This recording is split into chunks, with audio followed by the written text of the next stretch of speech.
Thank you so much for staying tuned to today's edition of Politics Today. I am Wilson Marshall. Quickly, we'll dive into what is happening and what we're going to focus in on today's edition of Politics Today. You know that the Anambra Giba is taking place even as we speak right now. We have close to not over 16 candidates. Yes, vying for the #1 spot. Yes, 16 or thereabout vying for #1 spot.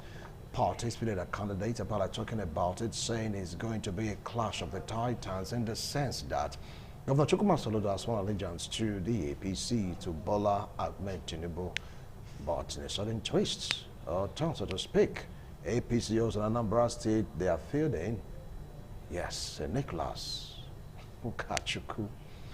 I'm asking this question, what is at stake? We have Moghalu also of the LP, and it just goes on and on. I think there's a female candidate also.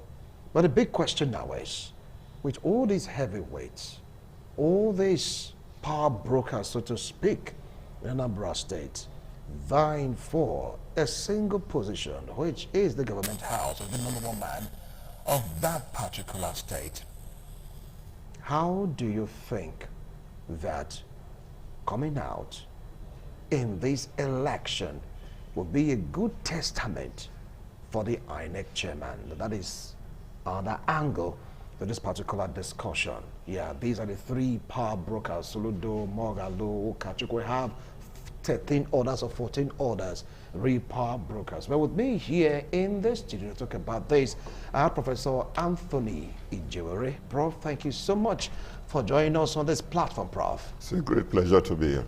All right. And of course, I have a human rights activist, Emmanuel Ogbidi. Thank you so much for being here. Thank you very much, and good morning, listeners and viewers at home. All right. Yesterday, sensitive materials were sent to the CBN Anambra State. Of course, this morning to be dispatched to various local government, various wards and various units. The battle is on for who will be the #1 man in Anambra State. As I'm pondering of the opinion that there is this conflict of interest between the APC and, of course, APGA. I want you to take it up from here, Prof. What do you feel about all this show? Well, it's interesting. I think Nigerians are very sensitive to the election in Anambra State, especially when we have a new INEC national chairman in the helm of affairs. So people are expecting various changes, to reflect the character, the capacity of the new INEC chairman in view of the CV he has presented to Nigerians and the entire world. So people are expecting that things will change for the better. And I would also expect that he should do something drastic so that the INEC office can depart from the past, of election irregularities, problem with voting, snatching of ballot boxes, and elections where people will vote and a different result will be announced, and all that and all that. I think he has to depart from the past. And so we expect that he should be seriously involved in this election because it's the first acid test of his capacity and capability. But the signals we are getting so far doesn't seem to be reflecting that for now, especially when INEC promised that by 8, election will start kickoff. But signals we are getting, shows that election have not started at all.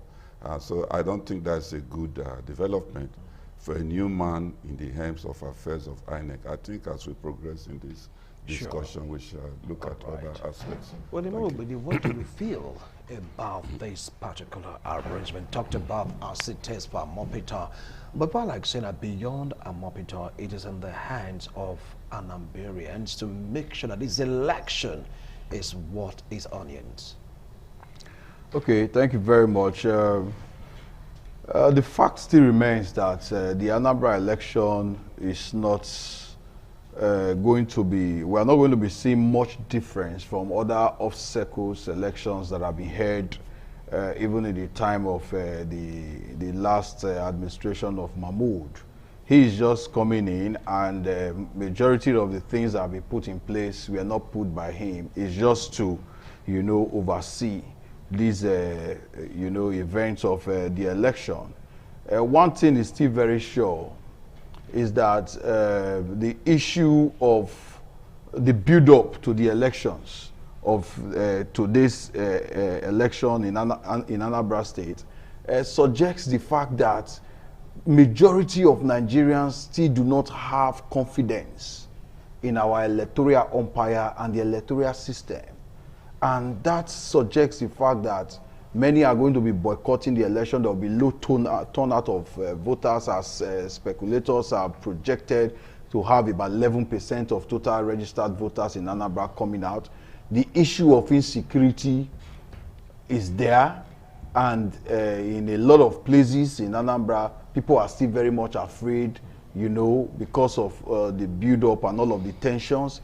And like Prof said, if there is delay in the delivery of sensitive materials to locations of votes as at this time, then that suggests either the incompetence of the electoral umpire, or suggests that there is still the usual factors that characterize our electoral system manifesting in all of this today. And if the new INEC chairman has said that this will be, a way of testing his capacity, it's just a mere statement. But for some of us, the real litmus test that we want to give to the new INEC boss, and we want him to know, it's not just the Anambra election, because many of us can predict the Anambra election as it is today due to the fact that the incumbent has pledged loyalty to the power at the center and all of that. The litmus test we are giving to him is the electoral reforms before 2027. He should be able to push an electoral reform that makes electronic transmission of results mandatory for INEC. That is one. And the election that is a litmus test to him is not the election of Chukwuma Soludo in Anambra. It's the election of the one who has appointed him, the 2027 election. We want to see a different narrative between the 2023 election and the 2027 election that is ahead of us. So beyond this off-cycle election, we want to see activities. He should sit down and look at the necessary reforms that need to happen before the 2027 election. This should be a lesson for him. It shouldn't actually be his legacy. It should be a lesson. Let him sit down and see what actually characterizes the elections in Anambra. The issue of security, we heard that the commissioner in charge of the Anambra election, the deployment of security personnel, to the Anambra election, the restriction of movement and all of that. We should begin to see reforms that bring suggestions and innovation that can reduce the humongous amount we spend on security just to conduct an election. During the crisis in Rivers State, an election was held without police as an agency participating, and the election was very peaceful. We should move beyond mobilization of security. We see that as what is it called, appreciation for the boys, or appreciation for security agents, mobilizing them for every security, for every election. It is beyond that. We should be able to conduct elections where snatching of ballot paper is a wastage. Where carrying guns on election day we amount to nothing. So that is the angle, and that is the aspect we are looking at, and we want to prep the new chairman to engage in beyond today's election in Anambra. All right, let's now get to hear from Bishop Osadolo Oche, a clergyman and of course a right activist, joining us via Zoom. Bishop, good morning. Good morning, Mr. Wixon. God bless you. All right, sir. So what do you feel about what is happening right now in Anambra? So we feel as getting to us that most units don't have electoral materials as we speak.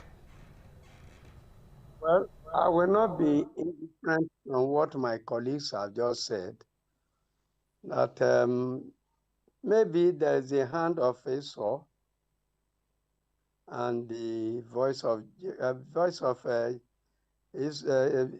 Jacob and the hand of Esau in the matter, maybe, because I'm not there on the ground to give actual report. But be that as it may, I'm looking at our past and where we are going to.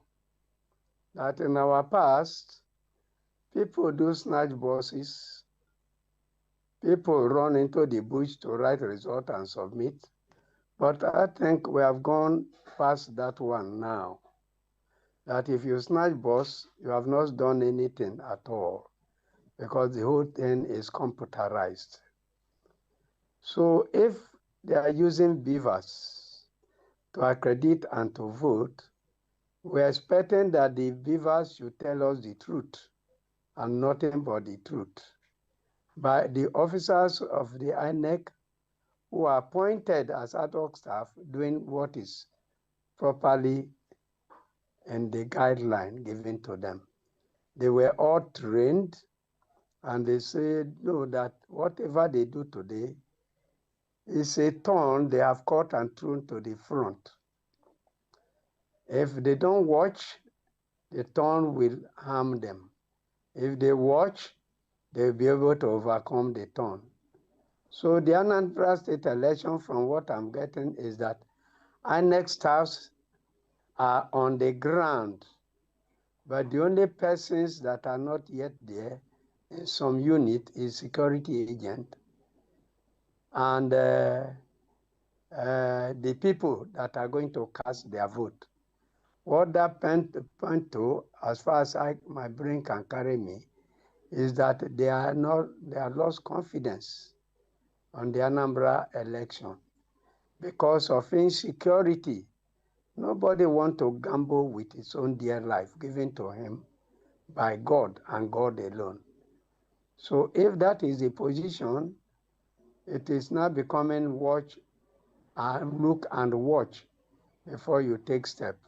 Maybe by the time they see people trooping in and out, they can also change their mind that, oh, it means this and it's really true, that there is election in Anambra State, that the offshoot of court or whatever election, off-cycle election is going on. But as it is now, they can do with what they have until the situation changes. And the pressmen are already there monitoring to inform us minute by minute what is going on in Anambra State. So for now, that is my dear contribution. Later, I still have something to say, but if you say I should continue, I can do. Do I continue? We'll get back to you, Bishop. We'll get back to you.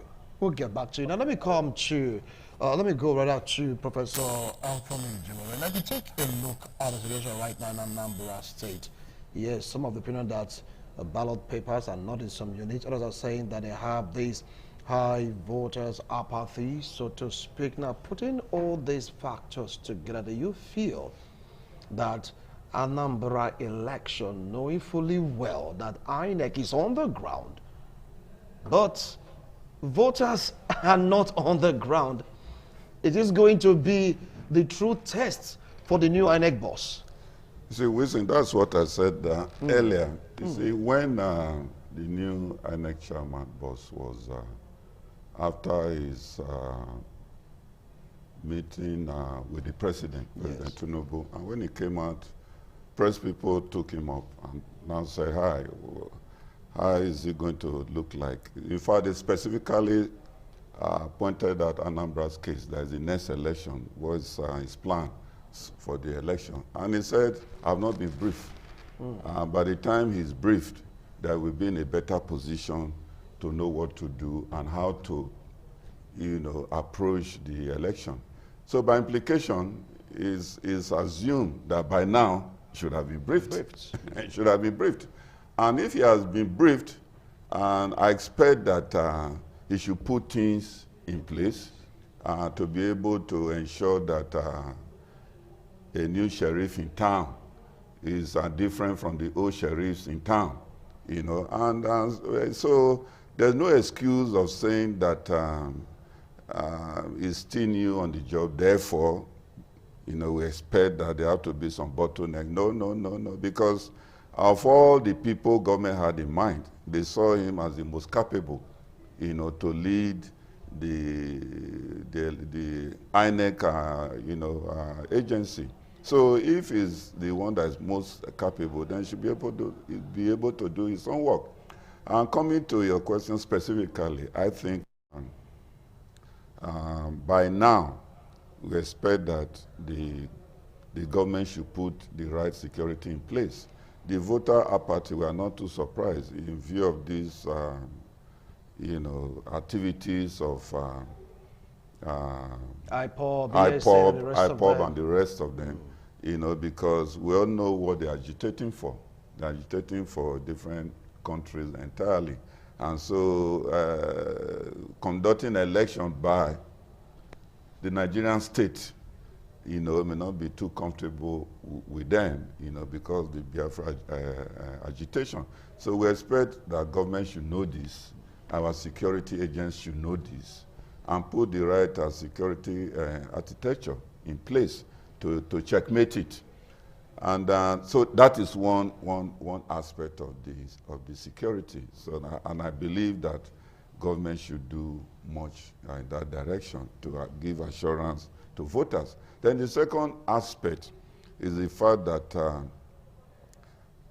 individuals involved in this election, they have their boys, they have their men on ground, their foot soldiers, you know, who are competing among themselves as to who is the most powerful candidate, you know, that can bulldoze his way, you know, and ensure that he or she wins the election, because there's a female candidate there. Yes. He or she wins the election.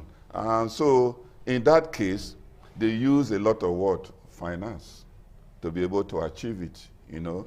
They dish out money to not just individuals, including some security agents, you know, who collect this money and go for the highest bidder.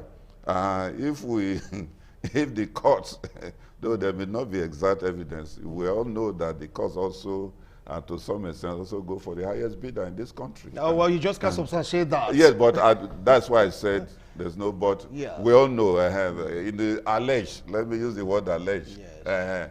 You know, you see. So I think to that extent, you know, INEC should be very sensitive as to individuals buying votes, you know, through financial inducement, you know, which is not the best. So how do we check the security lapses? Security lapses is not just the human factor. We'll come to that later in course yes. of the show. Yes. We'll come to that. All right, we'll come to that. Now, Yes.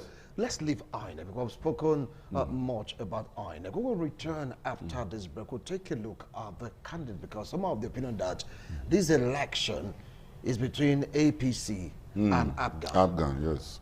So we want to really test this theory if it's true. They gave good reasons, but what about other political parties? After we have 14 or general political parties Yes. taking part in this election, how come they have the opinion that is between APC and APGA vis-a-vis APC and APC? We'll come back after this break. Don't go away.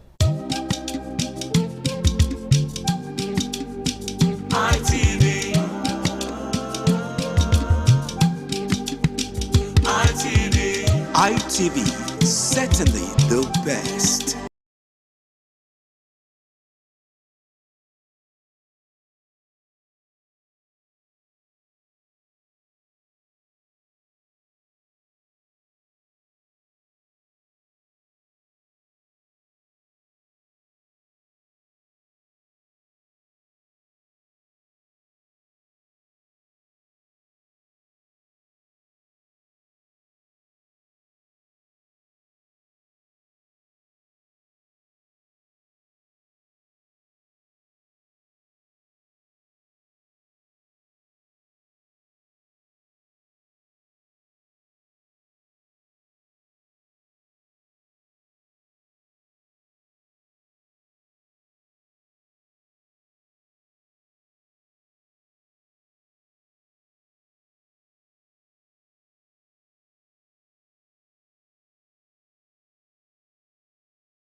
ITV, certainly the best.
Staying tuned, joining us right now is a legal practitioner, notary, right? Notary public. Yes, lots and lots of feathers on your cap. Yes. Well, welcome, Barrister Patrick Isekweni. I appreciate you being here. All right. Now, let me go to Emmanuel Ogbidi. Like what I said before I went on that, but some are saying this election is just between APC and APGA. Others now coin it to say it's between APC adopted son and APC real son. Now, how are you going to paint it? Because Nicholas is fitted by the APC. So Lulu on the other hand has, pledged allegiance to the APC. So how is it going to be? Yeah, I think for those commentary must be coming from those who are on ground, the Indian Anambra, the way they normally refer to they refer to it. Yes. The fact still remains that one could begin to say that there are two major contestants in this election. One, because election in this country is expensive. Somebody have argued before that one of the way to win election, or the three ways to win election, is money. And the number two ways is more money. And the number three ways is another more money. So, if you look at the build-up of the election, what are the activities? What are the mobilization strength of the various political parties? And mind you, considering the economic situation of this country, mobilization is tied to funding. Every campaign you attend, the mobilization of men and materials, resources and equipment, and in covering the entire 21 local government of Anambra State. So people want to measure them as to how much has flowed through these candidates. And one of these candidates, remember, is the incumbent, have access to the resources of the state. And the other one is the ruling party, have access to funding and all what have you. So those ones that have not been able to flex their financial muscles, sometimes people just look at it and say these ones are not serious. They are not part of the contestant. Why it is also very obvious that some of these major contestants, they are funding some other smaller political parties who knows they are going nowhere. They are just to endorse the result at the end of the election. So people just look at this one, they say they are not serious.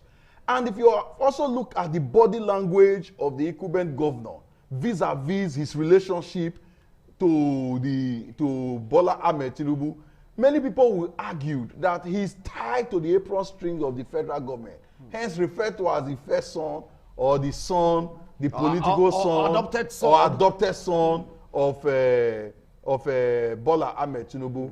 Why the APC candidate is there, you know, just also to, you know, to try his best. Perhaps negotiations and discussion has gone behind the scene. So these are the reasons why many a times people don't want to look at those other political parties and candidates that are on the race. They want to see the two major ones, or they refer to them as the two major candidates, the incumbent governor and Nicholas Nwachukwu, the APC which candidate. is the APC candidate. Yes. And this, the reasons is also very clear, because we know election in this country right now is to a very large extent how much of the power at the center and the influence at the center you can mobilize to yourself. Because security agencies, they are going to watch the body language of Mr. President.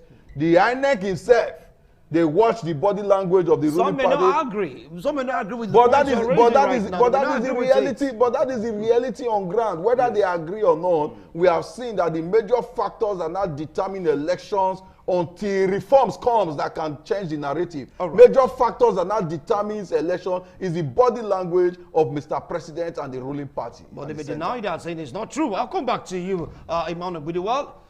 Not Republic, sir. Welcome to this panel. Now, we're talking about Anambra State General Election. What's at stake? Pick it up from where Emmanuel left off, talking about the adopted son and the real son. Does that mean that APC will fight against APC? Because people are liking ABGA right now to APC because of their allegiance sworn to Mr. President by the Anambra State Governor Chukwuma Soludo. I think I disagree with my colleague here on that issue. See, election takes different dimension. Now, despite that both parties, the candidates, they have close relationship with the president. You see, when it comes to election, such as this, everybody has to bear his name. There's no amount of closeness. The only thing the president can do is that, oh, since you are my doctor's son, and this is my party, that if first a lawyer to go to his party, it's his party, APC, go to the field. I will not intervene. Whoever have it, take it. That's the only thing the president can do. That does not give the APC man to go and start sleeping. Because it's my incumbent, the current president is my father. The party or man. the party of the I've got my loyalty with the president. No. Whoever have it, the president will not want to interfere because they are in his good book. Whoever have it, takes it. So I don't. So one thing I disagree that there is always need for any of them to strive to get it. You must work hard. I know both of them. There is money. Don't worry about money. But the most important thing is the body language of the president. The president will not interfere at all. It will not. Since both parties they are loyal to him as far as concerned. Whoever have it, he will work with them. They are his own. So meaning there's no interference. No. I don't see because of the president, because of the relationship between the president and these two candidates. Like I said, he felt like to go to his party, APC. But then there's also called the relationship with the other Abga man. The worst thing he can do is to stay clear. Whoever have it, is okay by it. All right, now let's get to hear the opinion of Bishop Osadolo Ochepi. Agrees with the points you guys were doing. Emmanuel said they are taking a look at the body language of Mr. President. And of course, Barrister Patrick said it's not true. After all, he might not intervene because of the closeness both candidates are to him, so to speak. So, Bishop, what do you feel about this?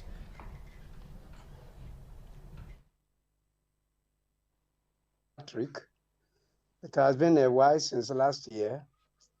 That, as it may, he has spoken the right things that happen in Nigerian system. The president have a right to adopt anybody, but his first allegiance goes to his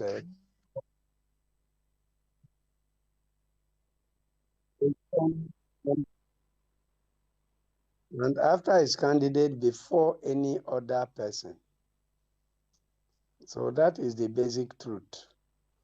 We will not interfere by any means to this thing because of the love and relationship we have with these two candidates. the AGA candidate Soludo and the APC candidate. So it's going to be a real fight to conquer. Whoever emerges becomes his candidate. The other one will really know that he never interfered. You know, in politics, it's negotiation. They may have negotiated to the point, because I was not there, that's why I'm saying they may. But as a bishop that goes talk to, they have concluded that aspect, that if you don't have it, don't bother, we look for alternative. So if that is the promise, Soludo may not fight to finish. He may subpedal in some areas to be able to ensure that the APC candidate emerge in this election. So any other person have right to do similar thing. Like I have witnessed over time, I witnessed elections since 1963 to today in this country. Sorry for interjecting. You said Soludo will soft pedal when he's the incumbent governor vying for the second term. Is that what your opinion on this right now, Bishop? Yes, that's the real fact, not just my opinion. It's the real statement of fact.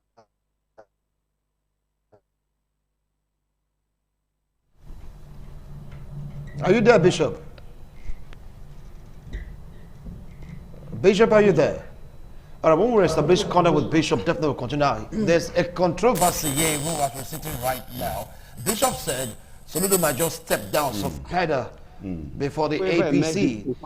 Patrick, barrister, our legal practitioner, said President will not interfere.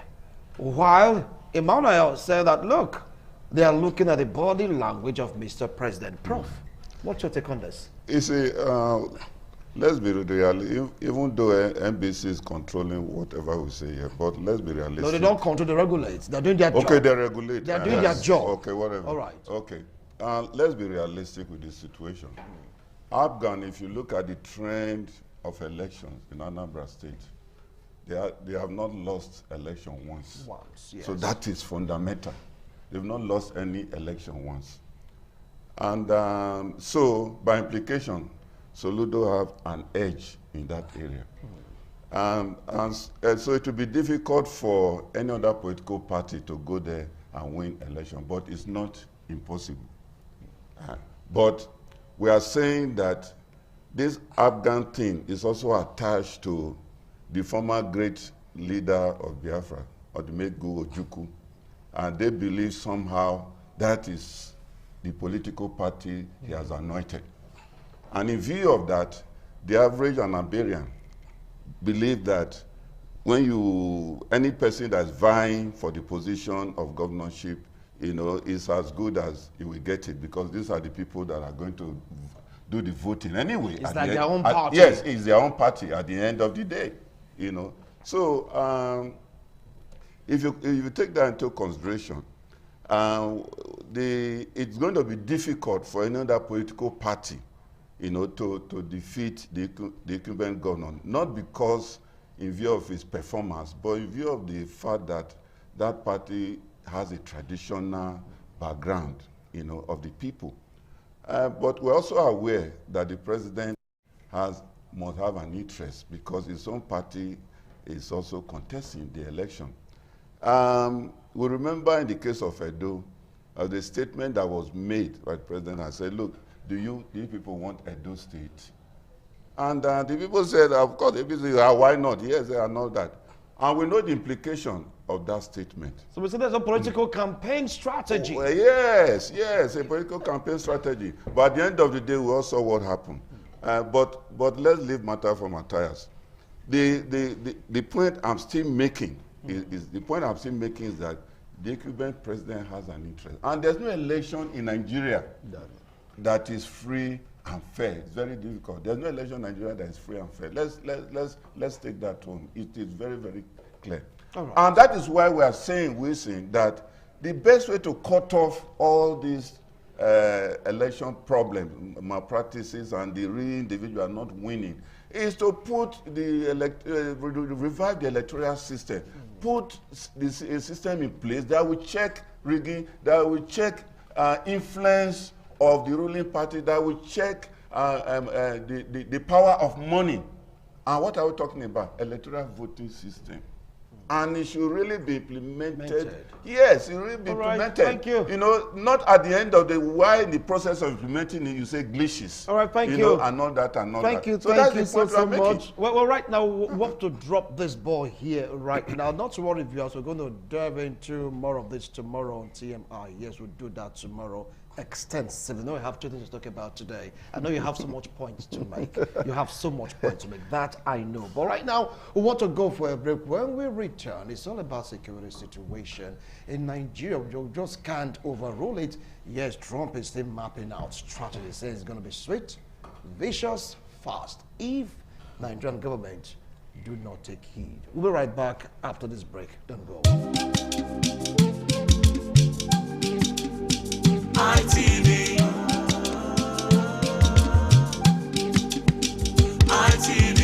ITV, certainly the best.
You know, you could hear the voice on the background. It's a live studio. Argument goes on, even while we are on break. Right now, I want to dive into the vested interest of Donald Trump, not right now in Anambra State, but in Nigerian security architecture, sending a stern warning to Nigerians and, of course, to Mr. President, anyone that cares to listen, that enough is enough of Christian genocide.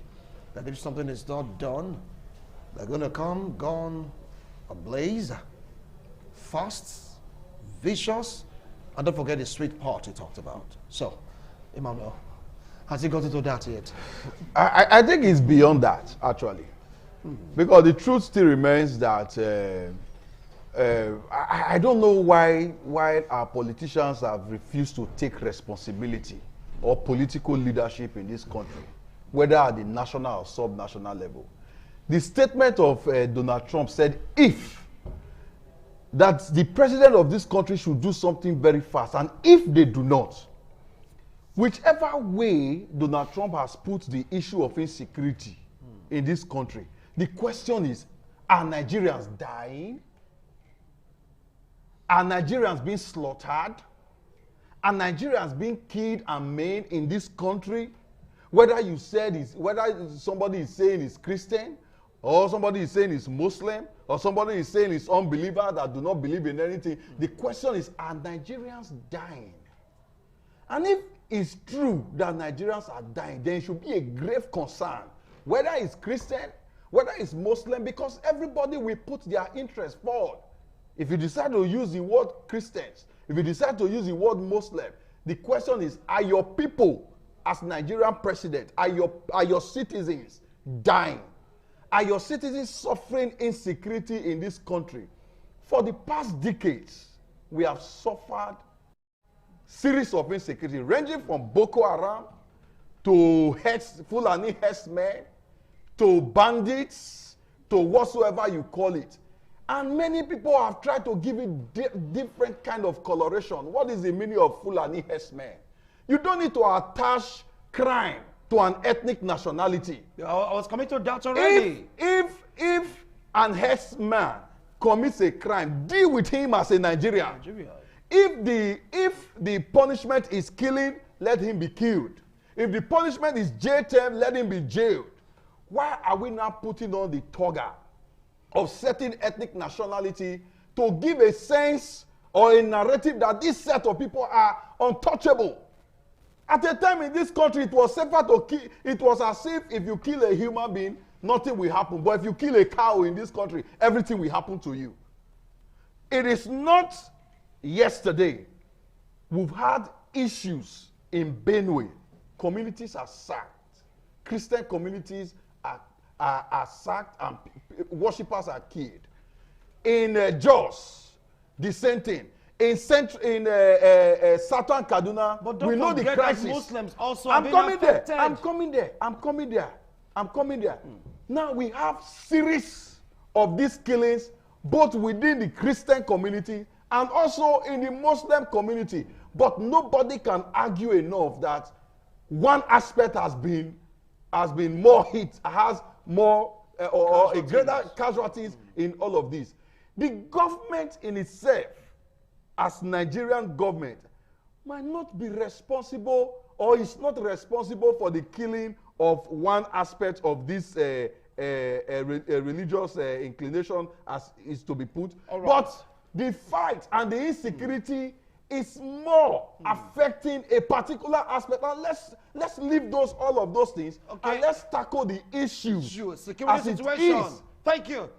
Let me come to Barrister Patrick. Barrister Patrick, you heard Emmanuel. He's saying that he asked it rhetorical questions, so to speak. Are people dying? Yes. Are people being maimed, attacked, murdered in Nigeria? The answer seems to be yes. So why are everyone or some people saying Donald Trump action is reckless for him to talk that way? Nigeria is a sovereign nation. You know the story. Take it up from there. It's a tight decision based on what he has analyzed, those killings here and here. But what I'm trying to say is that it's not enough for Donald Trump to make that statement, because they do not have such powers. To start with, Nigeria is a sovereign country, sovereign nation. It's a tried law, under permanent international law. You must, no state has power, we call it state in international law, has power to interfere into internal affairs of any state. It's an aberration. It's a violation of international law. That's why sometimes I used to say that international law is at crossroads. Some people cannot be adhering to the law. Some people are breaking it. How many do not have such powers? It's a state like Nigeria. So you cannot dictate, and Nigeria cannot dictate for America over internal affairs. Here the security is bad, is porous, it's not his business. It's not in position. It's not with America. Issue of killing threat here is a global issue. In American, people are being killed daily, the blacks there. What has he done? Sometimes they go, even man is also facing a leadership, poor leadership. They were in a strike for almost 38 days. And the same person I'm still talking about was the same person who influenced the Palestine and the Gaza war, where Christians are being killed. What did you do? You influenced it. You are coming to Nigeria to say you want to fight Nigeria. Whereas you influenced Gaza and Gaza issue and they were Palestine. What did you do? But you see, what is still happening is issue of under international law. What, you see, there's no permanent friend, no permanent enemy. It's interest. That's just all. That's what Donald Trump is after. It's just interest, nothing more than that. So it's not interested. I don't know how Nigeria attacked. Because you are aware of his foreign policies. The blacks against black. You are aware. You do not love them. You cannot say you want to fight America, you want to fight insurgency just as an opportunity to have access to Nigeria. That is the reason. And Republicans are known for this. They are introverts. They are known for this. Any of once they are in power, they want to taste blood. That's what they do.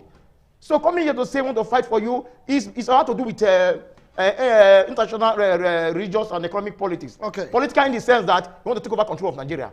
Two, they have access to the economic power, resources. That have been trade of America. That have been trade. Even Donald Trump is known to be double standard player. That have been the system. When they intervene in Iraq, they are there to fight Taliban. I'll shock you. I will shock you what they do. That is the trade of America. When they intervene on the issue of issue of Afghanistan issue, or let me start from Iran, where they are being terrorized by Al-Qaeda. Okay, No, I'm coming. you've made your point. They're being let me just round up now. Okay, please, they are please, being answer. they're being terrorized by by the Al-Qaeda. Yes. The Al-Qaeda. Al-Qaeda, yeah. Al-Qaeda, yes. What did they do? At the end of the day, they will come and say, they'll just say they want to join your enemy. At the end of the day, they will start, who did they start the head of the government there? It's an Al-Qaeda president. Okay. The I'll same come thing back to you. they did in Afghanistan. Okay, I'll come back But to you. Yeah. Well, to be a part of this show, take a look at the screen. You have 080-7777-0300. I repeat, 080-7777-0300. Prof, do you Yes. share his views? Moreover, No, I'm no. not aware when you said that Trump is double standard. Please, Yes, no, I am no. not aware of that. No, Don't not tell me really. I mentioned for you I now. am not The aware. issue of the US we played role. All right, Prof. Go ahead. Not really. And above all, America is a secular state, not even a Christian In state. international relations, Yes. international politics. Yes. Yes, I sympathize with what the barrister is saying. We are a sovereign nation, fine. But at the same time, we are forgetting that American aids flow into Nigeria's system. When there's war, during Buhari's time, they supplied some weapons, to be able to fight a insurgency in Nigeria. Okay, the war against insurgency, not not war. Yeah, please. yeah, Let's be it's specific. insurgency. Insurgency, Yes, please, insurgency. not war. All right. And even food aids, agricultural aids, they give it. Military assistance, bilateral military assistance. They collaborated with Nigerian soldiers, Navy, Air Force, and what have you. So there's already a relationship between these nations. So natural justice only demands that at the same time, if all these weapons, all these aids, they are given to African countries, specifically Nigeria, and they are misusing it, because evidence has also shown that most of these equipment, weapons that are given to Nigerian soldiers or military to fight insurgency, goes to the hands of these people. Joe, hold on, These wait, bandits. Joe, hold on, we have a call, please. Hold on. Hello. Yeah, good morning. How you doing this morning? What's your name and where you calling from? My name is Mr. Dama, calling from St. Xavier. All right, we have two topics on the table. Which do you want to talk about briefly? I want to talk about this Mr. Trump. Go ahead. The hypocrisy is Mr. Trump matter. If you recall, Mr. Trump did take to South Africa 3 months ago. That Africa did that to South Africa. That what has been killed in South Africa. When the president has confronted him, nobody did that fact that South Africa black and clean white in South Africa. This is the key. If Nigerians are nobody disputed that fact. Nigerians are dying. Don't come and tell us that some Tutu priests are dying, Christians are dying, Muslims are dying. Nigerians are dying. Lastly, Mr. Trump is a Christian. It is a Christian. The one is doing in Israel. Supporting in Israel. He should have told them, no, don't kill his Christian. So the hypocrisy of that he should not come out and tell Nigerians that Nigerians are dying, which we already knew that Nigerians are dying. Don't come and tell us that Christian, the Nigerians first come a Christian. All right. Nigerians first come a Muslim. Nigerians first come a Shabbat. Thank you.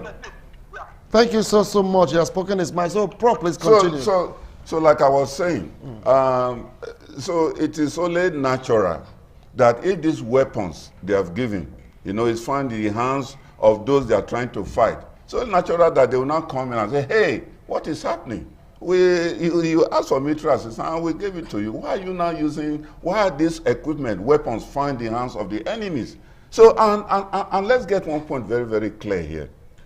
I think Trump has only come in to deal with those giving both the Muslim victims, of these bandits' activities and the Christian victims. They are coming to take care of both of them. So it's not a case of just Christian. No, they are saying, hey, since over the years, we are talking about 20 years plus spanning, the Nigerian military could not take care of this insurgency problem. So I will say morally, let's leave a sovereign nation for a while. I will say morally, it is not right to say, hey, since you guys cannot fight these people, let's come in to see how we can give you assistance. I don't see what is wrong with that. Okay, hold on. Let's say this Yeah, call. I don't see Hello. what is wrong with that. Yeah, good morning. What's your name and where you calling from? I'm JB Dennis. I'm calling for Tapia Road. All right, go ahead. Yeah. I want to quickly react on the Trump issue. 2009, Nigeria has been disabled with Boko Haram. And they seem to taking over some local government in front of the north. At the end of the day, nothing they have done concerning that. Now, some have roar like a lion. You say that everybody is running up and down that America should stay on their own. Is it not human being they are killing? Are we having pressure of killing people? If the brother sees the Muslim, look at what happened when they said the other day, massacre. Look at what happened in John. If there are any ways those can come and help this country, it will come.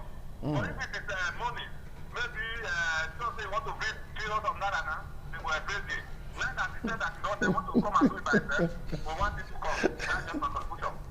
He said, if he said he's going to give us Yeah. money, Yeah. we'll embrace it. Yes. So that's all. Now, look America. at it. Look Yes, at it. yes. Let me. Yes, please, Let me Prof. just, Please just anchor, yes, please, yes. And let me just land. So what I'm saying in a sense is that Yes. Trump's international policy towards Nigeria as it concerns insurgency, is to the benefit of the generality of Nigerians, and is to the benefit of both Christians and Muslims. So say you should come. Yes, you should come because over the years, Yes. our military could not solve the Solve it. problem. So what is Emmanuel, wrong with this Now, coming? now, just to add to Yes. what Prof have said, Yes. you see, in the civil society system, we will tell you that injustice anywhere is a threat to justice everywhere. Insurgency and terrorism in Nigeria is a threat to terrorism Yes. in America Yes. and all over the world. Yes. Let me shock you. The 9/11 attack, the investigation of the Obama government showed that the terrorists who pulled that stunt trained somewhere in Afghanistan. If terrorism flourish in Nigeria, God forbid, and everything is happening and the government of the day cannot handle terrorism and insecurity in Nigeria, one day a terrorist will be trained in the soil Yes. of this country that will be a threat To the world. to the world and to America so- itself. so Trump should come. Donald Trump is America is a major stakeholder in Nigeria. Thank you. So Our time- you cannot say what is the business Our of time is Donald up. Trump Yes. in Nigeria insecurity Exactly. issue. 30 So seconds. it 30 should seconds. come. Yes, 30 seconds. No, it shouldn't. Because the country where they intervene so far is hypocrisy. Like I told you, in Afghanistan there, one thing you should know about America, they don't stand to American interests. That's their interest. They don't care for you. Now at the Afghanistan, the head of government there, they give it to a Muslim person, Akada. Even though we still, excuse me, I'm giving for instance, in Nigeria, yeah, they will come to fire, use that name. They will say it's a Muslim head of state in this country. Thank so what you. I'm trying to say, in war against terrorism, there's no honesty. No honesty. But there's no honesty. Thank you. Yes, Osama bin Laden was caught in Pakistan. Was caught in Pakistan, which You know what, viewers? We expect You know what, Mr. viewers? President to We are declare going a state of emergency on insecurity. Thank you. You know what, viewers? We're going to dwell extensively on these two topics tomorrow on TMI, God willing, to really expatiate on this. Well, see you tomorrow. Bye for now.